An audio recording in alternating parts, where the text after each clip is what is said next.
आदरणीय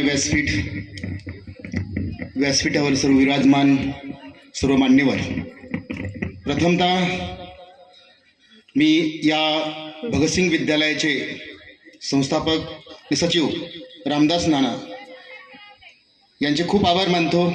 या ठिकाणी मला बोलवल्याबद्दल खूप आभार मानतो त्यांचे. तसेच या कार्यक्रमासाठी अध्यक्ष म्हणून त्यांनी काम आहे तिथं. त्यानंतर शाळेचे प्राचार्य RK जाधव सर, तसेच आम्हाला शिकवलेले, ज्यांनी आम्हाला घडवलं, त्या एक एक हाताला धरून शिकवलं असं आमचे सर UB जाधव सर यांनी मला या कालच सांगितलं आपण शाळेत जायचे.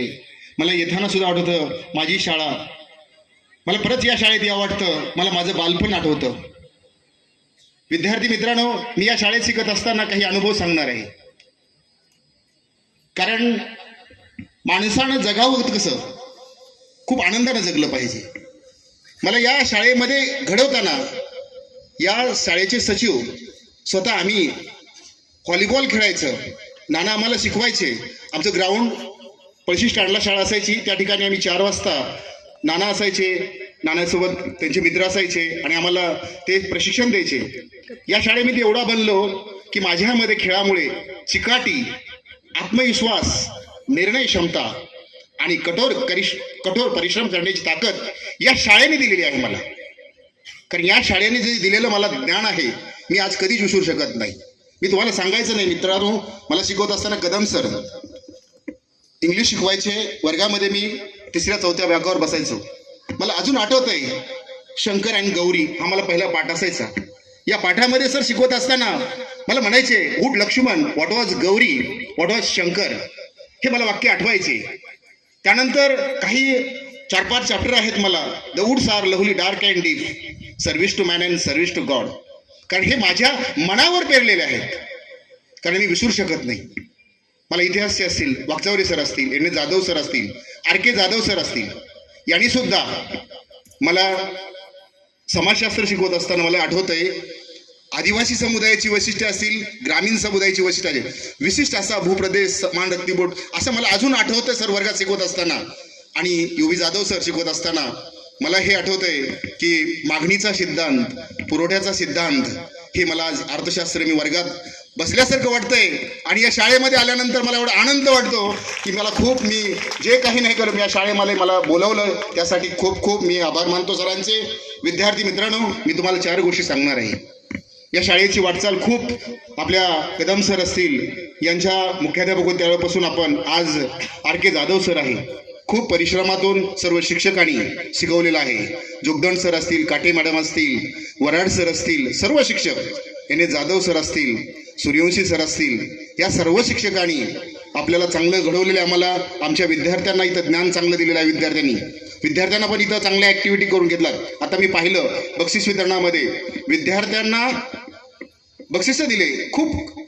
आता काही विद्यार्थ्यांनी वक्तृत्व स्पर्धा असतील, भाषण स्पर्धा असतील, अशा स्पर्धेमध्ये भाग घेऊन विद्यार्थ्यांनी आपलं जे वेश संपादन केलेलं आहे, खूप तुमचं अभिनंदन. तालुका स्तरावर असतील, अनेक स्तरावरचे जे तुम्ही बक्षीस आहेत. आता चित्रकला स्पर्धेचं पाहिलं विद्यार्थीचं, खूप चांगल्या पद्धतीनं तुम्ही अशी तयारी करत आहात. मी विद्यार्थ्यांना हे सांगणार आहे, विद्यार्थी मित्रांनो, जे आपल्या शिकवणाऱ्या शिक्षकांनी जे ज्ञान दिलेलं आहे, या ज्ञानाच्या जीवावरच आपण मोठं चालतो. म्हणजे कसं, उदाहरणार्थ तुम्हाला शिकवणारे जे शिक्षक आहेत त्यांचा आदर केला पाहिजे, रिस्पेक्ट केला पाहिजे. कारण आज तुम्हाला सांगतो, कोणतीही गोष्ट असेल, आज मी शिक्षक जरी शाळेत आज नसेल, तर मी माझ्या सर्व शिक्षकांच्या, जे मुख्याध्यापक असतील, सर्व विशेष शिक्षक असतील, मी त्यांच्या संपर्कात आहे. कारण मला माहीत आहे, मला ज्या ठिकाणी मला अडचण येते, मी UB जाधव सर असतील त्यांना बोलवतो शाळेमध्ये, गणितात शिकवत असतील, सूर्यवंशी सर असतील, NS जाधव सर असतील, या सरांना विचारतो. अजून मला काही अडचण असतील तर मला माझे अजून सुद्धा मी एक विद्यार्थी असं आहे. आणि विद्यार्थी दशेपासूनच आज पण विद्यार्थी आहे, कारण त्यांनी मला हे मोठं केलेलं आहे. ते मला भाग्य आहे, मला या शाळेमध्ये बोलवलंय.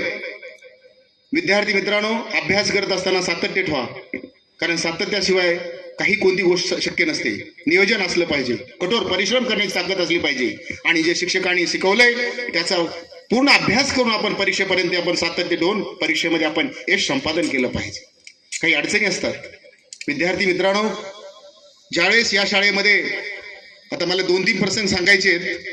मी ज्या शाळेमध्ये मला वाटते 6वीला होतो नाना, आणि मला जोगदंड सर एक छडी मारली होती आणि काठी मॅडमने एक छडी मारली होती, पण जोगदंड सरांनी छडी मारली होती. मी असा हात केला आणि मी पुढे हात केल्यानंतर माझी या छडी इथं बसली आणि ते हात सुजला. आणि ज्यावेळेस छडी हात सुजल्यानंतर मी तो घरी गेलो रडत. वडिलांना सांगितलं. आता सरांना वाटलं आता हे काय, सर आमच्या गावातच राहत होते. मग आता सरांना असं वाटलं की आता हे गावात आहेत मग काही असं, पण तसं नाही. माझ्या वडिलांनी मला स्वतः घेऊन मला सरांच्या देखत रागवले, मारलं पण मला. कारण शिक्षकांना उलटं बोलायचं नाही हे माझ्या आई वडिलांनी शिक्षण दिलेलं होतं. कारण वडिलांनी शिकवलं. कारण मला ते अजून दिवस आठवतो. मला मुख्याध्यापक कॅबिनमध्ये घेऊन गेले, त्याचा हात सुजलाय, त्याला जे वडील येतील असं म्हणून. पण माझ्या वडिलांनी मला हे सांगितले. पण आज ही परिस्थिती राहिली नाही. कारण आज तुम्ही एका विद्यार्थ्याला बोललं तर पालक लगेच येतात. मी स्वतः पाहतोय. त्या पालकांना सुद्धा समजलं पाहिजे की हे विद्यार्थी, शिक्षक हा गुरु असतो. आणि शिक्षक का रागावतो त्याचं तुम्हाला माहित आहे. एखादं कुंभार जर एखादं मडकं तयार करत असताना आकार कसा द्यावा लागतो, तसा हा गुरु त्या मडक्याला आकार देतो. तुम्हाला आकार दिला जातो. मग त्यावेळेस तुम्हाला रागावलं असेल, मारलं असेल, किंवा एखाद्या वेळेस तुमच्याकडे अपमान झाला असेल, तो सहन करण्याची ताकद ज्या विद्यार्थ्यामध्ये असते तो विद्यार्थी यश संपादन करतो. कारण लगेच आपण आम्हाला अजून सुद्धा वाटतं, शिक्षक जात असताना सुद्धा मी रिस्पेक्टली सर्व शिक्षकांचं आदरयुक्त करतो. इथल्या नॉन टीचिंग स्टाफ असेल, शिक्षक असतील, सर्व स्टाफचं. कारण मला अजून वाटतं शाळेत आल्यानंतर, कधी भेटल्यानंतर